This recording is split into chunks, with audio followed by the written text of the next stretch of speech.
I find it so humbling, kind of being an absolute novice at something. Your third failure is being Farmer Pat. Yeah. Tell us about the farm. Yeah, so we've got a small little property, just south of Sydney, and yeah, I think that's our happy place away from the world. It's super basic. It's not glamorous at all. It's just like an old little barn that we've kind of converted ourselves. And I think, first of all, that's the place to kind of get away from it all and just, spend family time and recharge a little bit. But um, I love it because it's like my DIY place. So, you know, I did all the flooring myself, and it's a good reminder every time we go down there that you see all the gaps and the unevenness in the floors, and you trip over, kind of fixing fences, and I'm just terrible at it. So, and I think that's one of the appeals. It's like, Yes. cricket, play at a high level, but then I go back to being a farmer, and I've got no clue what I'm doing, and I've just got to try and figure it out. And I spend hours trying to fix a fence. We spent COVID, a large portion of COVID down there, and this was before we had Albie. But I would be gone from like 8 a.m. in the morning till 5 p.m. at night. And Becky'd be like, "What have you been doing out on the farm?" And I'm like, "I fixed one fence." And she's like, "What? A whole fence?" I'm like, "No, 1 meter of fence." And I find it so humbling, kind of being an absolute novice at something. So I quite like doing that. I interviewed Malcolm Gladwell for this podcast a few years ago, and he spoke about finding joy in being mediocre at something. Because you're so right, we live in this culture of excellence where success is fetishized. Yeah.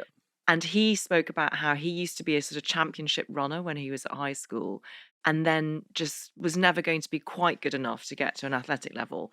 And so gave up running until he was then in his 30s, I think, and he started jogging and is not very good at it, but still maintains that it's almost like a spiritual practice to be not very good at something. I love that.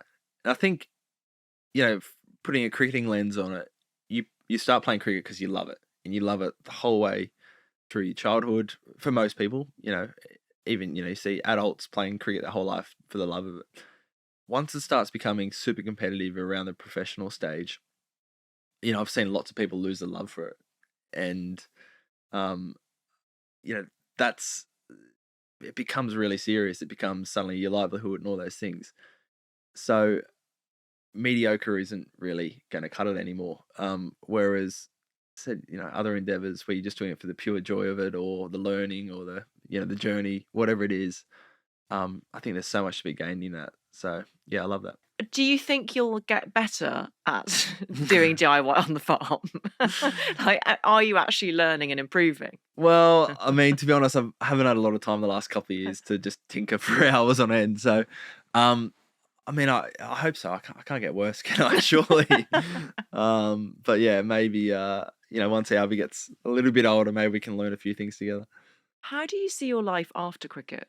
I'm probably clear on what I don't want it to become. To be honest, then I've got some ideas on how I'd want to spend my time. I think the non-negotiables for me are I've spent so much of my life on the road the last 10 years that I want to be home. I want to be home for you know just about every night when picking up Albie from school, having just the normality of a routine, having weekends. I haven't had weekends in years, so just having a bit of a normal life at home, I would love. I love cricket. I love sport, so no doubt I'll be kind of involved in cricket or sport in some capacity.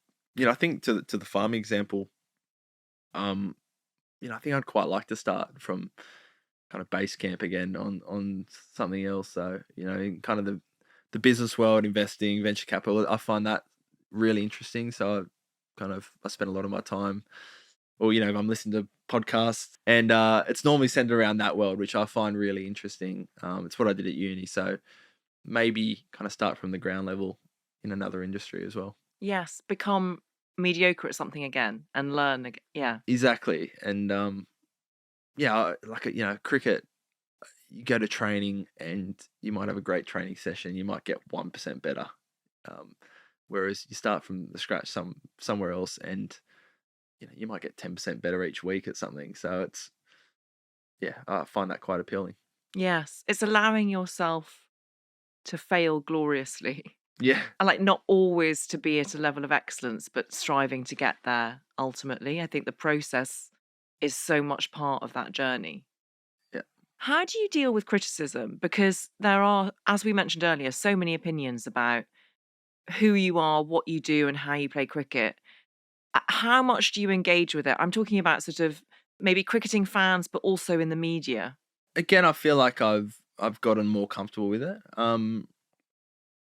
It can be it can be demoralizing, can be crippling if you get too caught up into it.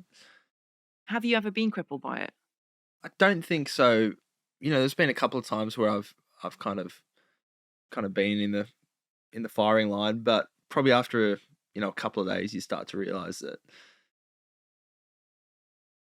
it's I don't know, it's insignificant. I've for whatever reason, I've always been able to kind of not get too worried about it that much. But there are some days where I can't stop thinking about a loss and the criticism around a loss, or someone calling me out for something for a day or two. But to be honest, that was a few years ago. Now it doesn't really ever affect me as much. But um, again, I always come back to, if you've got a strong support network around you, you are really strong in what you believe.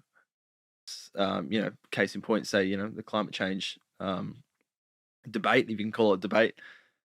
You can get caught up in really worrying about people who disagree with you and calling you names and all those kind of things. But at the end of the day, I'm proud of what I've said, or I'm proud of what I've achieved in this space. Then who cares, really? Yes. So again, I always try to come back to: am I comfortable with what I've done? Can I look at myself in the mirror and be happy? And as long as you can do that, I find outside criticism kind of a lot easier to handle. I hope you enjoyed that video. Be sure to check out the full episode of How to Fail wherever you get your podcasts, and also make sure you're following us on social media for all the latest updates.